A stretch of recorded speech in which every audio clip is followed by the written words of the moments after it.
Hello everyone, my name is Devindra Prapto. I'm a medical nutrition master degree student in Arizona State University.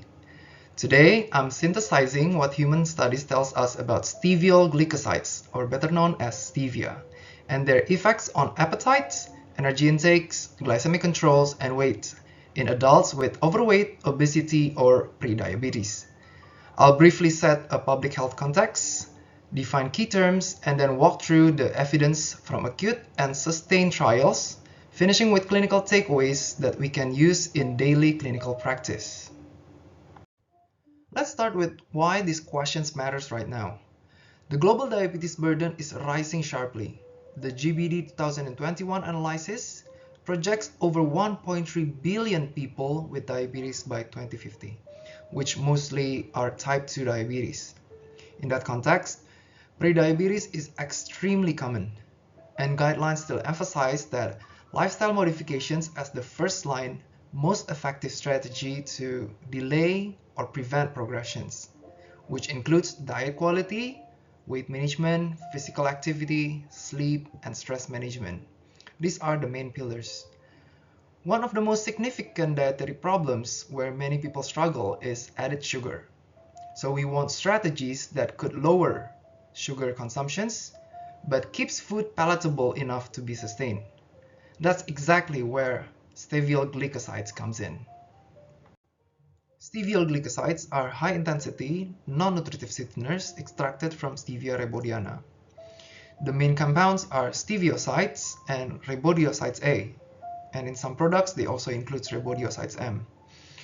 These compounds deliver intense sweetness with minimal calories and limited direct glycemic impact when consumed within the accepted daily intakes, or ADI. Mechanistically, steviol glycosides makes a logical substitute for sucrose in adults with metabolic risk. But as you know, logical is not the same as proven, so the rest of this talk I will focus on what human trials actually shows. The goal of the project is to translate trial evidence into practical guidance for adults with metabolic risk. I will emphasize outcomes that clinicians care about, such as appetite and intake behavior, postprandial glycemia, and also weight. And I will be clear where findings are strong, mixed, or limited. So here's the research questions in a PICO format. In adults with overweight, obesity, or prediabetes, does regular consumption of steviol glycosides compared to caloric sweeteners or placebo improve appetite regulations, reduce energy intakes, enhance glycemic controls, and support weight management? Just to align definitions, again, steviol glycosides are the high-intensity non-nutritive diterpene glycosides isolated from Stevia rebaudiana, most commonly steviosides and rebaudiosides A. Overweight and obesity by body mass index per WHO's criteria cutoffs, where overweight with BMI more than or equal to 25, while obese with BMI more than 30. Prediabetes by fasting glucose or GTT or A1C thresholds. And then appetite is largely homeostatic drive, influenced by gut-brain signals like ghrelin, GLP-1, and PYY. Related but distinct construct is satiety, and satiations are often measured by using visual analog scale, or VAS. And lastly, glycemic control refers to clinically recommended target tracked by A1C, fasting, and postprandial glucose. Here is how I selected and organized the evidence. The project includes 15 primary human studies from 2016 to 2024, focusing on adult populations. Design spans acute, crossover randomized control trial, 12-week and longer RCTs, a PK/PD trials, and pragmatic substitutions interventions. I consulted meta-analysis for context, but I did not count them as a primary studies. And then the outcomes includes ad libitum intake, VAS appetite, postprandial glucose and insulin IAUC, OGTT, and weight. So here's the evidence map. Acute crossover trials dominate appetite and postprandial outcomes, which comes from study number 6, 11, 13, 14, 16, 17, 18, and 20.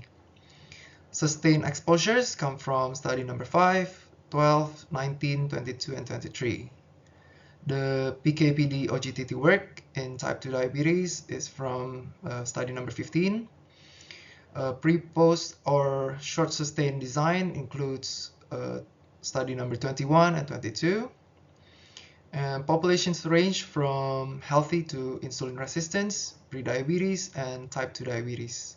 Metrics include beverages, biscuits, and chocolates. Some use Rab-A, some use Rab-M, and several employ blends with some polyols. Let's start with acute appetite and energy intake studies. Here are two preload studies, as we can see on the right, which is the result from Stamataki 2020. The bar stack beverage calorie plus the ad libitum lunch. The total is lower with stevia versus water, around 100 kilocalories, with the p-value 0.013.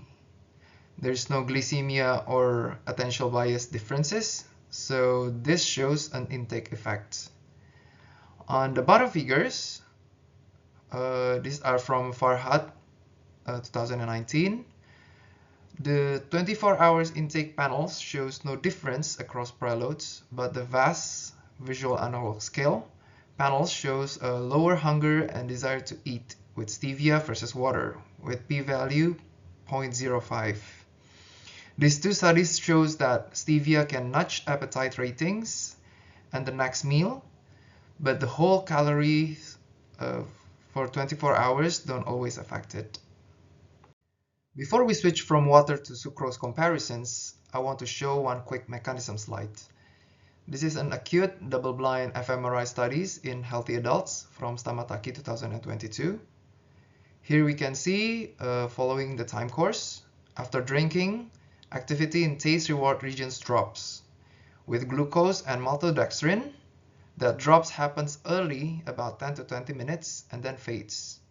With stevia, the dip is smaller early, but persists at 25 to 30 minutes. This bar chart underneath summarizes those intervals.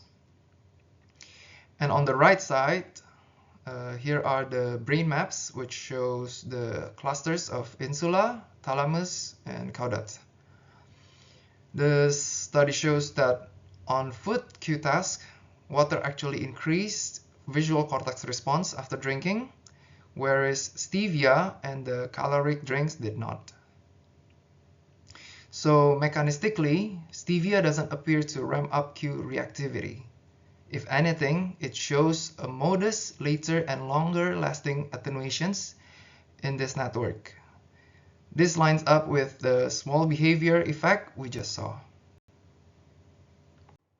Now let's see when sucrose is the comparator, rather than just water.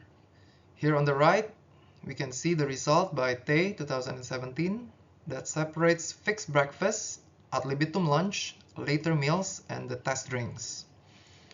Lunch intake is higher after NNS or non-nutritive sweeteners compared to sucrose with p-value 0.010, but across the 24 hours, the total equalized with p-value 0.831.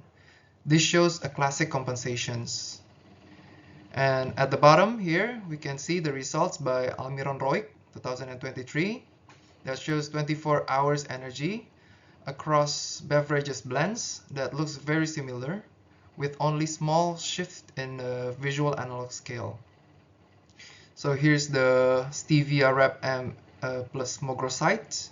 This one is the stevia Rab-A plus tomatin, and this one is the sucralose plus ACE-K, and this one is the sucrose. As we can see from the acute appetite and energy intake studies, acute effects on appetite or single meals do occur, but day-long intake usually compensates. Next, let's see the effects of stevia on a longer period. Over weeks, the signal is modest but seems clearer. Here on the right is the result from Stamataki 2020. This shows that the stevia line drops from baseline around 12 weeks with p-value 0.003. Control is flat, and there's a group effect with p-value 0.045. And here at the bottom is the result from Higgins 2019 that shows weekly energy is lowest with sucralose by week 12, while other arms are fairly flat with appetite effects are small overall. And another study by Raghavan 2023 estimates roughly about 90 kilocalories per day less sugars when people switch to a stevia tabletop sweeteners. So the bottom line is over weeks, stevia looks modestly helpful for energy control. We could see maintenance or small reductions in intakes, but not big satiety effects. I think the real win is when stevia replaces sucrose, which could roughly trim about 90 kilocalories per day. So it's actually a useful swap, but expectations should be moderate because small and consistent calorie savings rather than dramatic appetite changes. Now let's see at the postprandial glycemic effects on an acute setting. Here on the right is the table from day 2017 that shows across beverages. The 3 hours glucose AUC is not significant with p-value 0.960. And the insulin AUC also non-significant with p-value 0.216. But we can see that sucrose drives bigger 0 to 60-minute spikes. Another study from Gibbons 2024 that shows biscuit with RAP-M lowered insulin IAUC with p-value under 0.001 compared to sucrose, and glucose IAUC also lowered compared to sucrose with p-value under 0.05. And here at the bottom is the result by Oliveira 2022 that shows in type 2 diabetes, stevia erythritol and inulin chocolates cuts glucose IAUC by 65% compared to conventional dark chocolate with p-value 0.04. So overall, compared to sucrose, several stevia product blunts postprandial glucose response. Here are another studies on acute postprandial glucose effects. And here on the right, we can see the results by Simons 2022 that shows in type 2 diabetes participants, 3 grams of RAP-A preloads before OGTT shows no difference in glucose AUC with p-value 0.95, while insulin and C-peptide are also comparable. And here at the bottom, we can see the result by Sambra 2022, where in insulin-resistant women, a stevia preload raises C-peptide IAUC with p-value 0.005 and produces a 30 to 60-minute glucose bump with p-value under 0.01. So endocrine signaling changes can appear even when total AUC is neutral. In a longer period, over 12 weeks, glycemic curves are largely neutral. Here we can see the study from Stamataki 2020 that shows OGTT glucose and insulin time course at week 0 compared to week 12 shows no between group changes. And this another study from Higgins 2019 that shows across 5 arms, glucose tolerance non-significance overall with p-value 0.08. So sustained stevia exposure doesn't worsen glycemia and may be glycemically neutral. Here's another studies. Here we can see from Villano 2021 that shows HOMA-IR increases with sucrose and sucralose with p-value under and equals to 0.002, but is non-significant with stevia. And fasting glucose rises in all, but smallest in stevia. At the bottom here, we can see the study from Shin 2016, where in prediabetes patients with 2-week RAP-A and erythritol interventions shows that fructosamine, FVG, 2 hours plasma glucose, insulin, C-peptide, HOMA-IR, HOMA-beta are all non-significant. This finding supports neutrals to modestly favorable pictures for stevia versus caloric sugars. Here is a real-world 90-day free living tabletop substitutions study by Raghavan, 2023, that shows a postprandial blood glucose drops at days 30 and 60, but then drift back. And the A1C is unchanged at day 90. And lastly, another study from Kwok, 2024, in healthy adults that shows fasting glucose, insulin, HOMA-IR, HOMA-beta are all non-significant. And the group times for glucose p-value is 0.77. So there's no sustained fasting effect. On to the last outcomes, which is weight.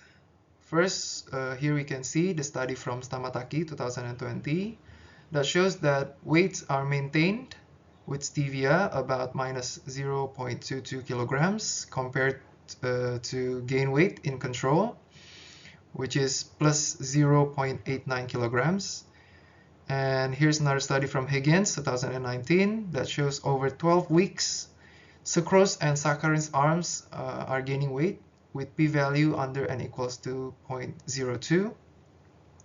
Sucralose trends lowers than the other LCS with p-value under n equals to 0.008. And here is a 90-day substitutions data from Raghavan 2023. Here's on the upper table, we can see the healthy cohort that shows the reductions in weight by 1.6 kilograms, reductions in waist by 3.8 centimeters, and reductions in body mass index by 0.7. These are all significant. And on the bottom table, here is the prediabetes cohort with the reductions of weight 1.3 kilograms, reductions of waist 1.9 centimeters, and reductions in BMI 0.5. This also significant, but just a little bit smaller. And here's another study from Kwok 2024 that shows that the overall group time for weight and BMI is non-significant across 0 to 8 weeks. But at week 4, there's a transient higher BMI with sucrose compared to stevia, with a difference around 0.3 kilograms per meter square and p-value 0.013. So the bottom line is that replace sucrose with stevia or stevia blends and avoid sugar calories. By then, we can see small weight and waist reductions over weeks to months. Doses in these studies are below accepted daily intakes or ADI, which is 4 milligrams per kilograms per day as steviol equivalents. In 90-day substitution study, estimated intake was about 2.4 milligrams per kilograms per day, with no adverse events reported by Raghavan 2023. Across acute trials, adverse effects were mildly and largely GI related, with no serious event attributable to stevia. So at studied doses, safety is reassuring. Here are limitations that we should keep in mind. First, heterogeneity. Different forms such as RAP-A and RAP-M, and matrix such as beverage, biscuit, chocolate, and populations such as healthy, insulin resistance, prediabetes, and type 2 diabetes. These all challenge head-to-head comparisons. And then the second is many trials are acute or underpowered for hard endpoint like A1C or clinically meaningful weight change. The third is appetite and intakes are often secondary outcomes, so methods and timings could vary. Finally, industry involvement appears in several studies, such as for funding, product supplies, or author affiliations, so I counted that qualitatively when judging strengths of evidence. Going back to the PICO, for appetite and energy intake, stevia can reduce appetite ratings in some acute contexts, but 24-hour compensations is common. Net energy effects are typically small. And then for glycemia, compared with sucrose, stevia often shows more favorable acute insulin and glucose profiles, especially in certain metrics or with RAP-M. Sustained change are neutral to modestly favorable. And then for weight, when stevia replaces sucrose, weight's outcomes improve or maintain compared to sucrose exposure. So overall, stevia is useful, but not a standalone solution. I believe it works best within a broader dietary change. So how do we apply this clinically? Here are 3 practical tips.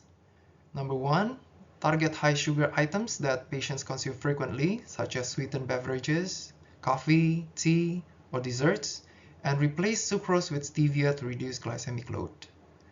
Number 2, pair stevia swaps with protein and fibers at meals, and portion strategies to minimize compensations later in the day. Number 3, personalize to metabolic status and preferences. For those with insulin resistance or prediabetes, the goal is to make an overall pattern change, which encourage habitual substitutions, then monitor weight, fasting glucose, and A1C at routine intervals. So by the end of it, stevia is just one tool, which could be effective when integrated into a comprehensive plan. So in conclusions, stevia is a practical sugar reduction tool. It offers a favorable acute glycemic profile versus sucrose, modest influence on appetite, and support for weight control, especially when they used to replace sugar. Long-term outcomes depends on overall diet quality and behavior change. When used thoughtfully, stevia helps patients bridge the gap between clinical goals and palatable everyday eating. Here are the references. All numeric citations on the slides map to this consolidated reference list.